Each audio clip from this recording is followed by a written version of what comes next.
Bismillahirrahmanirrahim. Assalamualaikum warahmatullahi taala wabarakatuh. Salam sejahtera, selamat pagi semua. Syahril dan juga Zera Zamri. Menemani anda dalam Selamat Pagi Malaysia seperti biasa tepat jam 8 pagi ini.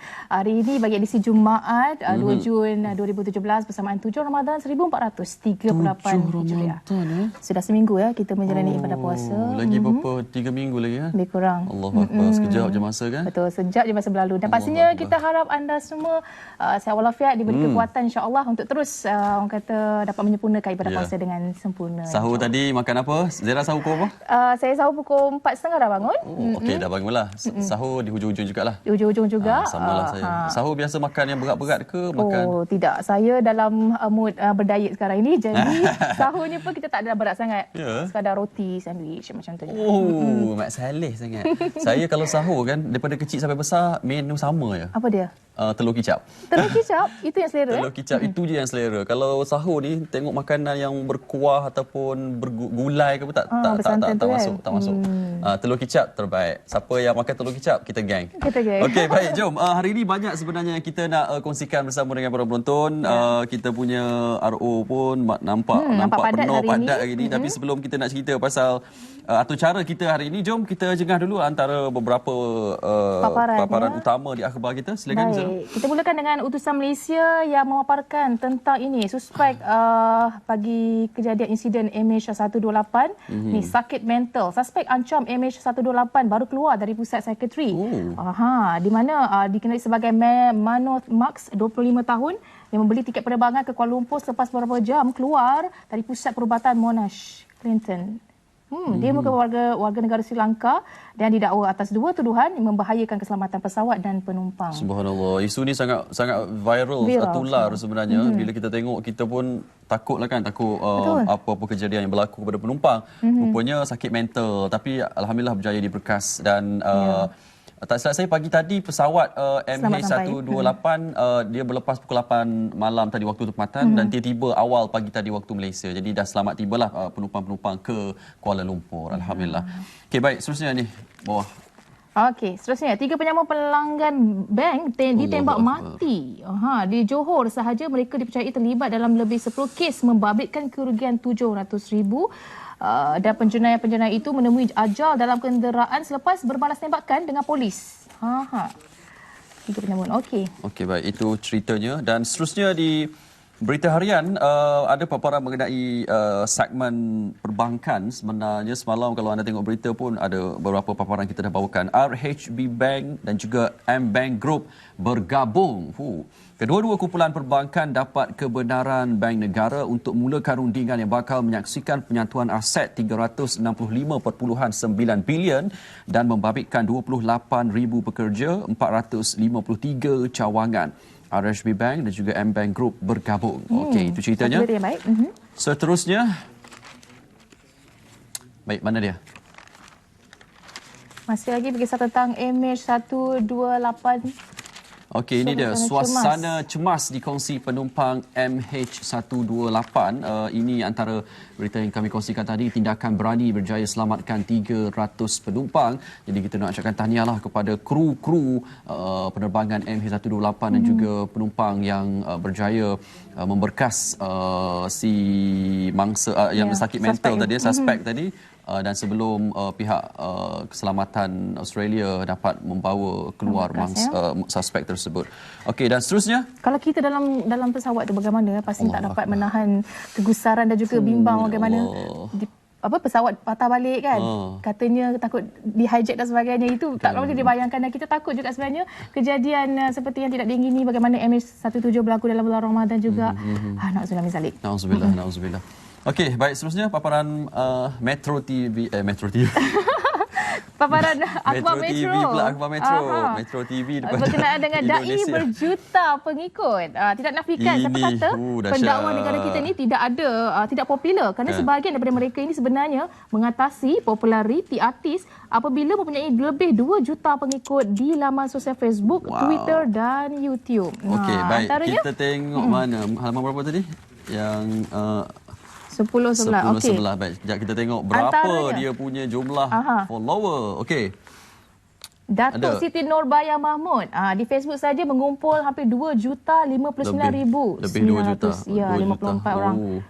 Ustaz Azhar Idrus 1.5 juta. Ustaz Don 1.2 juta pengikut di Facebook. Ya. Datuk Kazim Ilyas 1.2 juta. Wow, dan yang paling banyak antara yang ditulis ni adalah Dr. Zakir Naik lah, 16.4 juta pengikut di Facebook. Datuk Profesor Dr. Muhaya 1.18 juta. Baguslah sebenarnya bila ikon-ikon agama ini mempunyai ramai pengikut. Barulah ilmu yang disampaikan betul boleh dan dapat disebarluaskan kepada orang yang betul. Daripada kita dengar daripada orang yang salah. Kan, rujuk pada orang yang betul sepatutnya lah. Berapa pengikut di Facebook? Oh, saya private. Taklah apa banyak, biasa-biasa je.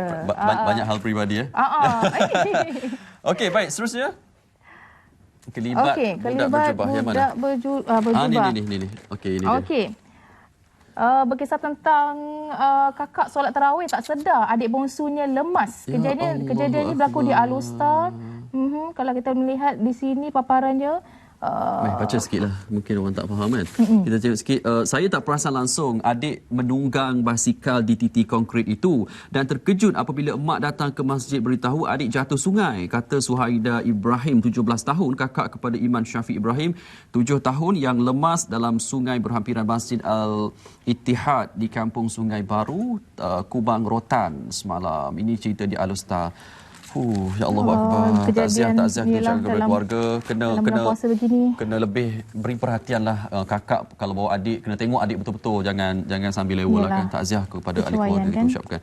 Malang tak berbau. Baik, seterusnya ini antara kita yang terkinilah di laman Sabah hari ini, laman akhbar hari ini. Kalau anda tak sempat nak beli akhbar, jangan risau, tengok saja di website RTM, itu sangat mudah, www.rtm.gov.my. Banyak informasi yang sentiasa kita bawakan dari semasa ke semasa.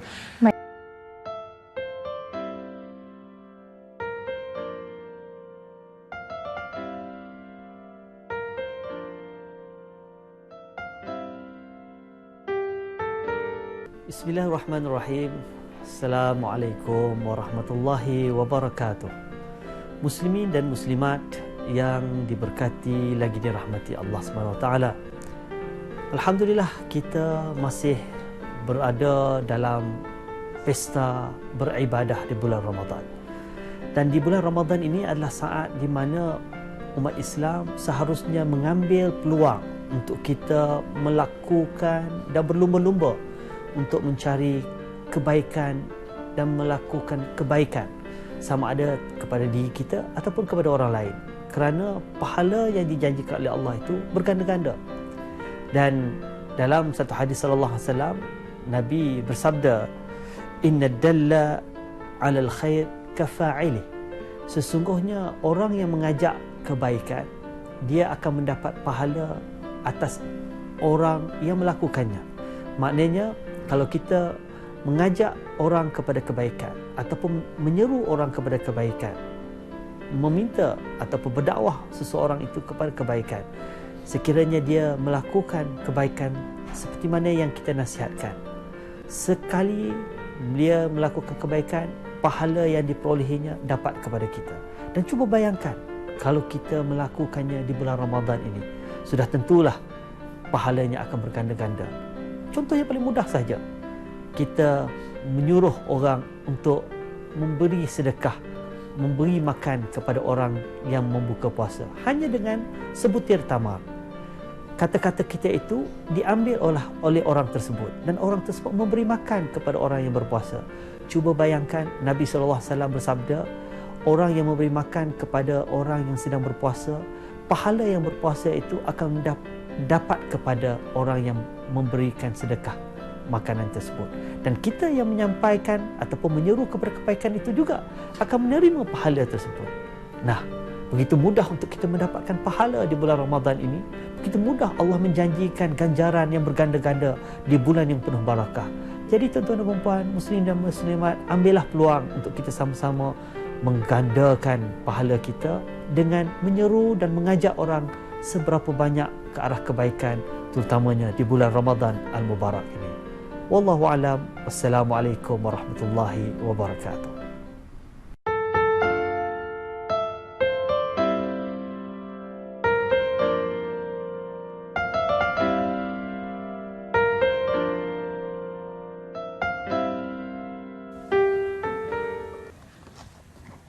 Baik, itu dia tadi bagi segmen Ramadan. Terima kasih Datuk Dr. Ashraf Wajdi. Kalau nak tengok tazkirah ringkas, sebab Dr. Ashraf dekat Instagram, Facebook dia ada 1 minit bersama DAWD, Datuk Ashraf Wajdi Dusuki. Jadi banyak bagus Datuk Ashraf berkongsi ilmu secara ringkas pada kita semua, anak muda ni suka dengar. Baguslah.